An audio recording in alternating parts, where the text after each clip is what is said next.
Bonjour. Alors aujourd'hui, nous sommes au dernier jour de session de Purim. Purim qui veut dire les sorts, donc c'est au pluriel. Et au singulier, c'est pour. On le lit dans le livre de Esther 3, 7. C'est lorsque Aman est allé tirer au sort pour avoir une date précise pour pouvoir jeter son sort. Et ce sort était destiné à Esther, donc le couple d'Esther. Et je tiens souvent toujours à rappeler ceci. Quand on parle d'Esther, ne nous arrêtons pas simplement à une femme, simplement. Non. Esther, c'est dans les retours des âmes, on dit d'elle, c'est en fait Ève, la mère des vivants et des immortels. Amen. C'est la mère de l'humanité. Bon, l'acte posé sur le peuple d'Esther, c'est l'acte posé sur l'humanité. Ce que l'on doit comprendre. Mais maintenant, parce que le thème c'est aller à Jaka, est le sort en est jeté ou les dés sont jetés. Par rapport à cela, je voudrais en fait, puisqu'on voit que c'est une femme qui est mise en œuvre, donc on va ici parler de la femme. Mais quand je dis parler de la femme, nous allons parler en fait de cette fête qui se trouve dans notre calendrier grégorien, où la femme est mise en œuvre pendant le mois de mars, donc pendant la période de Purim, comme par hasard. Alors, notre calendrier grégorien reconnaît quelque chose. Qu'est-ce qu'il reconnaît? Il y a une journée appelée Journée internationale des droits de la femme. Or, quand on dit Journée internationale des droits de la femme, cela sous-entend derrière qu'il y a problème. C'est-à-dire qu'il y a des femmes n'ont pas certains droits. Ça coince quelque part pour elles. Donc, ce jour-là, c'est le 8 mars. Ok. Mais maintenant, Purim a été célébré pour cette année, précisément le 10 mars. Et entre la Journée internationale des droits de la femme et Purim, nous avons eu une pleine lune. Pourquoi tout ça? C'est ce que nous allons essayer de comprendre. Déjà, est-ce que dans notre Bible, on nous parle déjà de quelque chose de similaire où les femmes elles se sont dressées un jour contre une société qui ne la mettait pas à sa place? Est-ce que dans la Bible, il y a un passage qui parle déjà de ce conflit-là? Oui, il y a un passage. De toute évidence, ce passage-là ne peut être que dans Genèse 3,15, là où il est dit « Je mettrai inimitié entre toi et la femme. » Et je mettrai une guerre, un conflit entre toi et la femme. Là, on parle de la femme, mais le toi, là, c'est qui? Le toi, c'est qui? C'est ce qu'on va essayer de comprendre. Parce que le toi, ici, il s'agit du serpent. Entre ta postérité et sa postérité. Ah, le serpent a une postérité. Et petit deux. Celle-ci t'écrasera à la tête et tu lui dresseras sur le talon. Ok, donc il y a un conflit entre la postérité de la femme et celle du serpent. Maintenant, voyons, c'est quoi ces revendications? Déjà de cette journée qui essaie de nous en parler. Voyez-vous, c'est que la femme, certes, elle a gagné certains avantages, mais elle se trouve encore brimée sur certains. À l'époque, la femme n'avait pas déjà le droit de vote. Elle ne pouvait pas voter comme l'homme. À l'époque, la femme ne pouvait pas travailler. À l'époque, la femme, pour ouvrir un compte, elle avait besoin de l'autorisation de son époux. À l'époque, la femme était privée de plusieurs droits. Avant qu'elle ne fasse quoi que ce soit, elle doit passer auprès de son époux. D'où elle a dû lutter pour gagner certains droits. Elle a dû se battre pour gagner certains avantages. Mais elle se battait contre qui? C'est là la question. Elle se battait contre qui?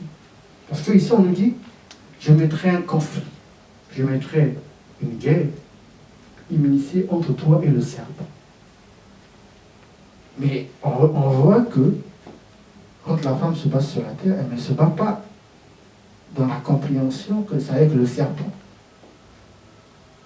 Non, elle se bat contre la société dans laquelle où elle évolue. Elle se bat contre ça. Donc le serpent ici, il s'agit de la société dans laquelle elle évolue. Il ne s'agit pas du serpent, non, il s'agit de la société où elle se trouve. Elle est privée de certains droits. Bon, ok, elle se bat contre la société, mais ça reste encore vague. Ça reste encore vague. Se bat-elle contre réellement son époux? C'est son époux qui vote les lois à la maison? Bon, quoique certains peuvent voter les lois à la maison, mais voilà, ça reste des lois aux quatre coins de leur maison. Mais quand on dit que la femme n'avait pas le droit de voter, je ne pense pas que ce soit son époux qui a voté ce genre de loi.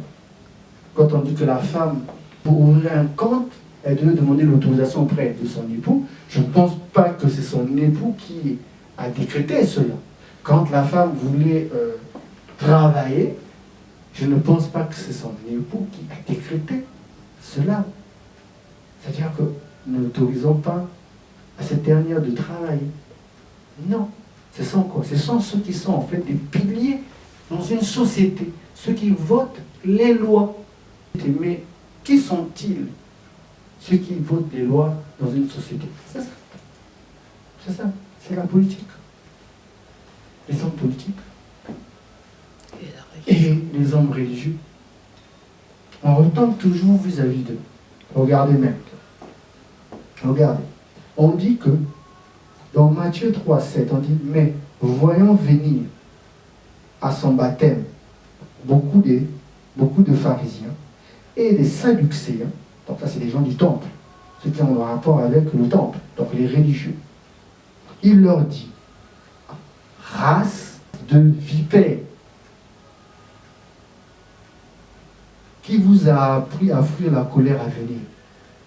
Pourquoi on traite ici les religieux de race de vipères?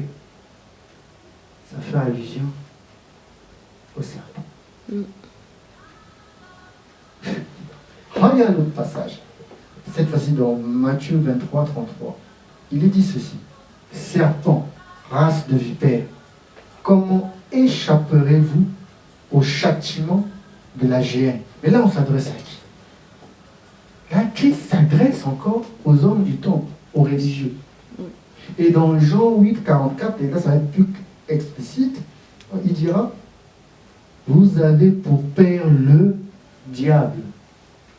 Le diable, diabolos, c'est celui qui t'arrête, celui qui empêche. Et vous voulez accomplir les désirs de votre père. Il a été meurtrier dès le commencement. Et il ne se tient pas dans la vérité, parce qu'il n'y a pas de vérité en lui. Lorsqu'il profère le mensonge, il parle de son propre fond, car il est menteur et il est le père du mensonge. Là, il s'adresse encore aux religieux, il s'adresse encore aux piliers d'une société. Quoi? Les politiques et quoi? Et les religieux. C'est-à-dire que la politique et la religion. Donc, il s'adresse à ceux-là, à ce type à ce genre de catégorie d'hommes au sein d'une société. Ceux qui votent les lois, ceux qui donnent les décrets, ceux qui bâtissent une société. Donc, la femme se trouve confrontée à quoi? Ces hommes-là, aux bâtisseurs d'une société, qui dit tu n'as pas droit au vote, tu n'as pas droit d'ouvrir un compte, tu n'as pas droit de travailler. Or, quand une femme est écrasée, quand une femme est foulée au sol, quand une femme est emmenée dans le désert, c'est sa postérité qui est visée. Amen.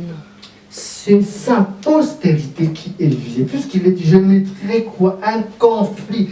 Je mettrai quoi? Je mettrai inimitié entre toi et le serpent. Entre la femme et quoi? Et le serpent. Entre les bâtisseurs d'une société et quoi? Et la descendance d'une femme.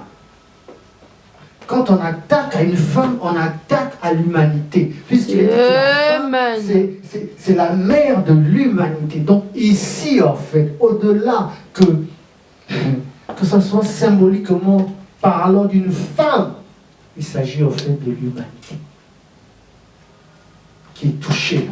C'est-à-dire que dans notre calendrier grégorien, les autorités, les pères fondateurs d'une nation reconnaissent que la femme et sa postérité, nous l'avons écrasée. Amen.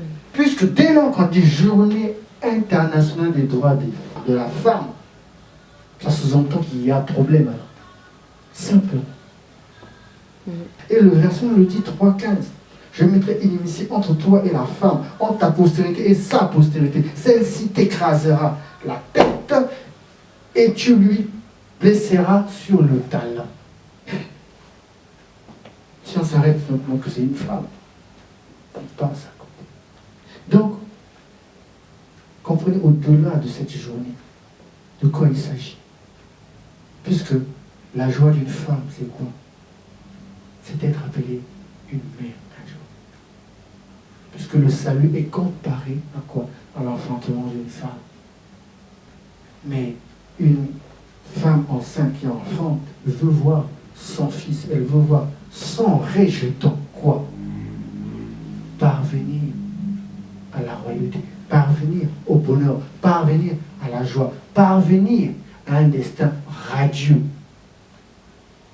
Alors dites-moi, si les bâtisseurs écrasent la femme, croyez-vous que son rejeton, on va l'élever? Non.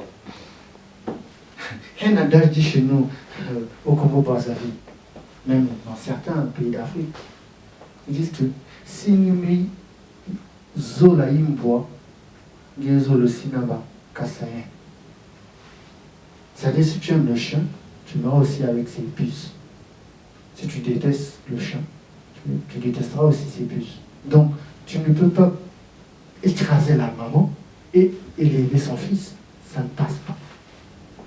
Tant que la mère porteuse de l'humanité est écrasée au sein de cette société, l'humanité est aussi écrasée. C'est cela ce que ça veut dire. Ne vous arrêtez pas simplement, non, c'est des féministes. Ils veulent porter les pantalons comme des hommes. Ne vous arrêtez pas que dans ça. Est-ce que nous avons la même force, hein? Est-ce que la... Ah, ça, c'est la pensée de division qu'on sème autour de vous. De la mauvaise graine.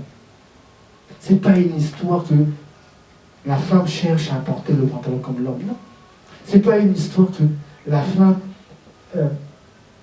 a la même force que l'homme. Non, ça ne veut pas dire ça. D'ailleurs, les deux sont complémentaires.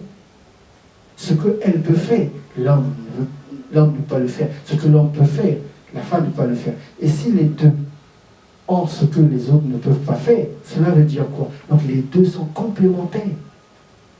Les deux sont complémentaires. L'homme qui désire avoir un enfant, est-ce que aussi grand qu'il est, aussi fort qu'il est, peut-il porter 9 mois de grossesse. Tu as entendu ça ou cette histoire qu'un homme a porté 9 mois de grossesse? Si l'homme ne peut pas porter 9 mois de grossesse, parce qu'il n'en a pas la capacité. Parce qu'il n'est pas constitué ainsi. Non, c'est la femme qui est préposée à cela. Donc, comprenez-le une bonne fois pour toutes. Sachez lire derrière le voile du mensonge. Sachez vous élever, sachez voir les choses. Regardez, pour que vous compreniez cela. Et là, pendant la période de mars, pendant le mois de la femme, où la femme est célébrée, comme je viens de le dire, parce qu'il s'agit d'Esther, où le principe est célébré. Pourquoi c'est si important? Pourquoi c'est célébré? Regardez, qu'est-ce qui se passe? Pendant la période de mars, le soleil se trouve dans la maison, là, dans le signe du poisson. Le signe du poisson. Ok. Or, le poisson est en face d'un autre signe astrologique. La Vierge.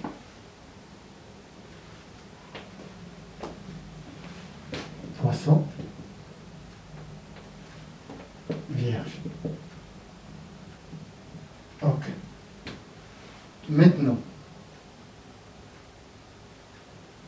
lorsque le soleil est arrivé pour la toute première fois dans le signe des poissons, c'est lorsqu'ils se sont rencontrés avec la lune.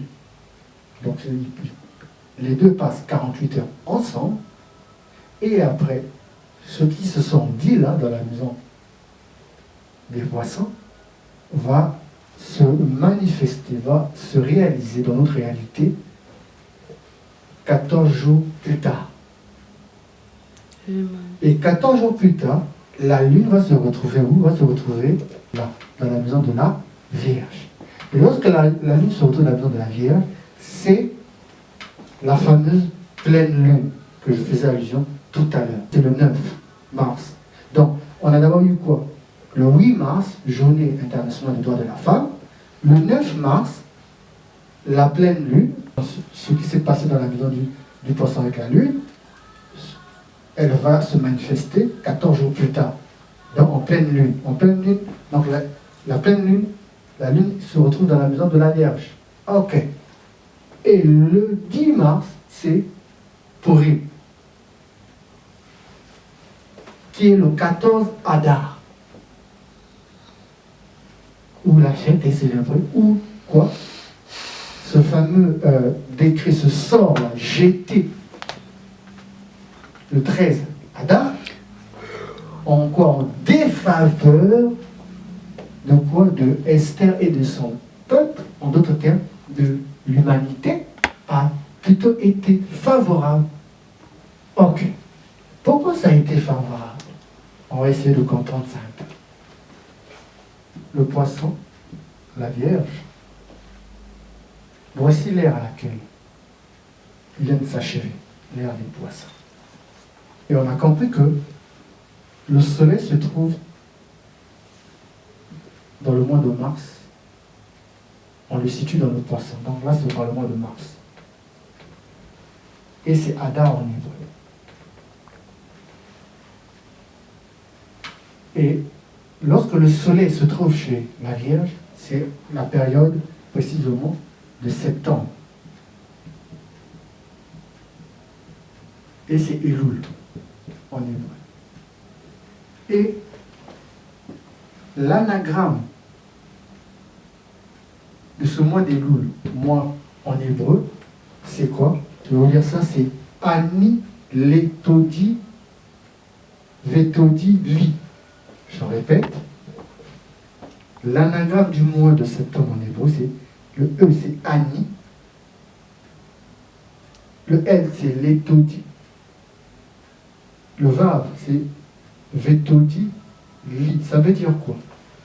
C'est la fameuse phrase, le fameux verset de Cantique des Cantiques, au chapitre 6, verset 3. On dit là-bas, j'appartiens à mon bien-aimé et mon bien-aimé m'appartient. J'appartiens à mon bien-aimé et mon bien-aimé m'appartient. Cantique des cantiques. Donc, qu'est-ce qu'en fait, la pleine lune est en train de nous dire?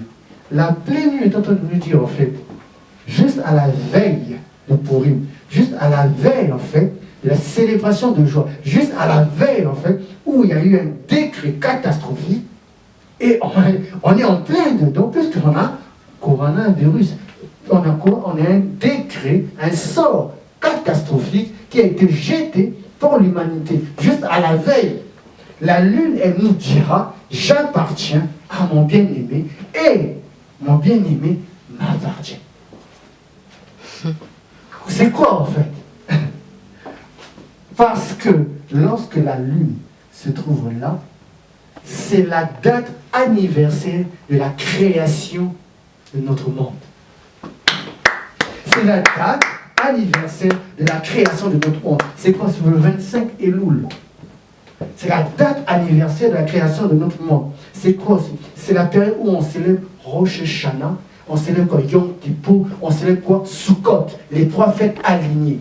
Donc, on est en train de nous dire quoi? Malgré les décrets sombres des Haman, ça dit que la descendance du serpent, des autorités qui sont des bâtisseurs d'une société, malgré les décrets sombres, elle dira, la femme, elle dira, ça dit que la Vierge, elle nous dira, j'appartiens à mon bien-aimé et mon bien-aimé m'appartient. Ça veut dire quoi?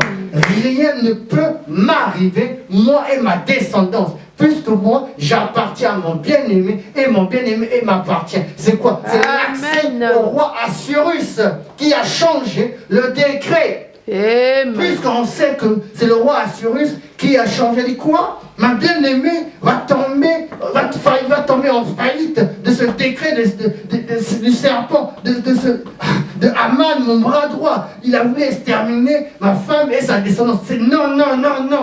Quoi?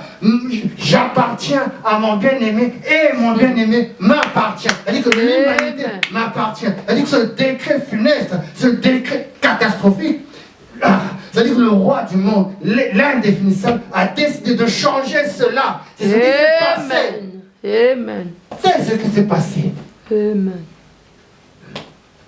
C'est ce qui s'est passé. D'un décret sombre, d'un décret funeste. Allez à Jakda. Le sort a été jeté. Mais le sort a été en défaveur de ceux qui l'ont jeté. Amen. Pourquoi? Parce que ils ont mal choisi leur période. Amen. En fait, le sang qu'il a jeté, c'était sa propre force. Amen. Non, mais sur la terre, arrêtez de vous amuser, au fait. Arrêtez de vous amuser. Regardez, elle est en face de qui? Elle, la Vierge. Elle, Journée internationale de la femme. Elle est en face de qui? Elle est en face de quoi? De ceux qui sont les piliers d'une société. L'ère des poissons. L'Occident. Ce sont eux qui disent,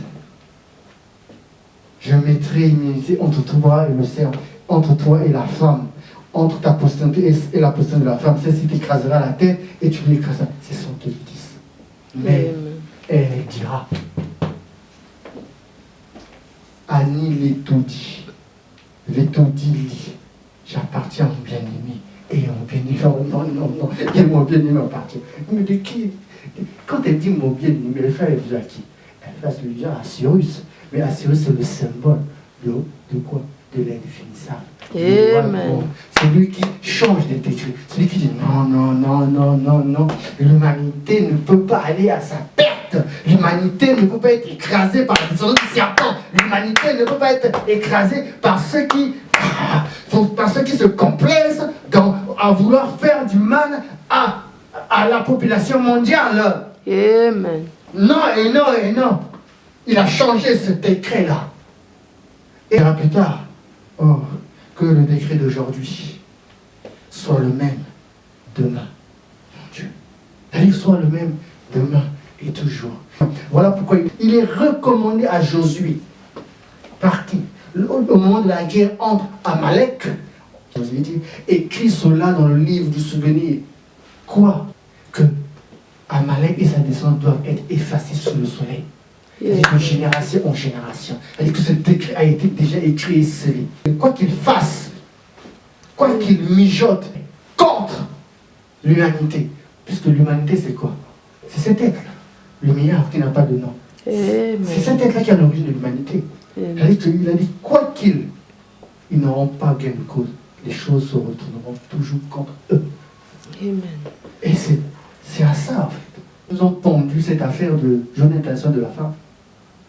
Ils célèbrent ça pour dire qu'on n'a rien à gagner, on les écrase. Mais ils savent que tout ce qu'ils mijotent, tout ce qu'ils font, se retourne toujours contre eux.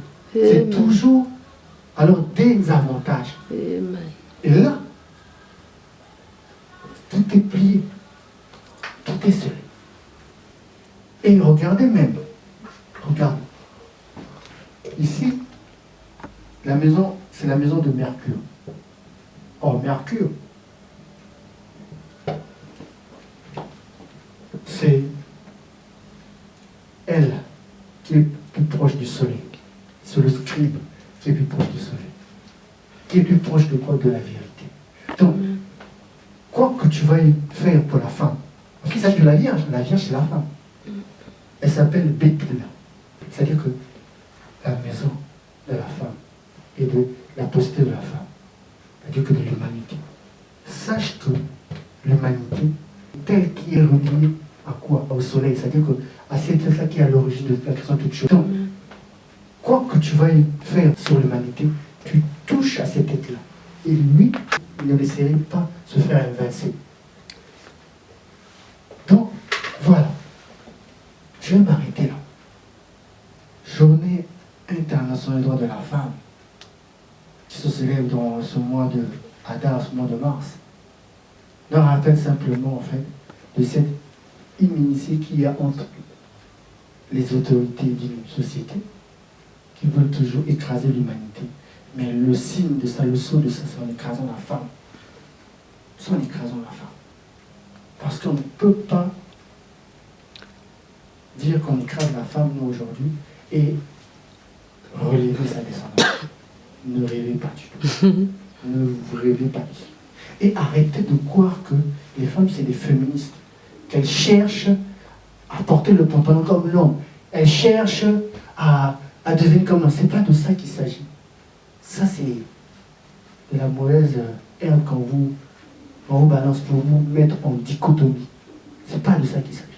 Si vous avez un minimum de conscience, vous réaliserez qu'elles sont tout pour nous au sein de notre société. Mais elle est marginalisée. Pas pour rien. C'est juste le signe que vous devez comprendre. N'attendez rien. Et c'est les bâtisseurs de la société. Puisque déjà, celle qui vous porte, elle est marginalisée. Alors, croyez-vous qu'eux, ils vont vous élever? Réfléchissez deux fois. Voilà, je m'arrête là. Je vais lui toucher à ça. Mais tout en rappelant qu'elle est proche de la source. Elle est proche de cet être qui est à l'origine de la création de toutes choses. Les temps ont changé, ont complètement changé. Là où vous voyez comment les nations sont bloquées en quarantaine par des actes de détresse de ceux qui, jadis, ont été au règne des destins des peuples. Ils voient leur trône vaciller, ils voient leurs affaires instables, d'où ils posent des actes de désespoir. Pourquoi? Pour traîner eux et la foule vers cette décrépitude. Mais nous, on n'a pas été partisans avec eux. Ils iront dans le sort que eux-mêmes ils ont jeté. Il est dit, je voyais Satan tomber comme une étoile. N'allez pas chercher Satan, je ne sais pas où. Satan, c'est ceux qui sont les auteurs de ce système. C'est tout. On dit même ceci, on dit que malheur à la terre. Satan a été précipité avec une grande colère. Pourquoi? Parce qu'il a été vaincu. là-haut, dans le haut ciel. Quand il descend, sachant que sa fin s'approche, et il veut drainer tout le monde. Mais il ira lui-même dans son truc, personne ne va l'accompagner. Amen. Dans cette ère du verso, elle n'est plus la même. Elle ne tombe plus dans ce piège, dans ce panneau de mensonges qui pullulent à tout va sur leur chaîne de... Bref, vous connaissez. Voilà. Donc, ne paniquez pas, soyez en paix. Les beaux jours arrivent et au détriment de ceux qui vont toujours nous maintenir en captivité, en quarantaine. C'est fini. C'est fini. Elle se situe vers une conscience supérieure, vers cette énergie d'action. Elle ne peut plus supporter ce qui se passe actuellement. Au niveau de la conjonction de Saturne et Pluton, nous y sommes à tous ces bouleversements. Au plus grand bonheur de nous les vivants, les images.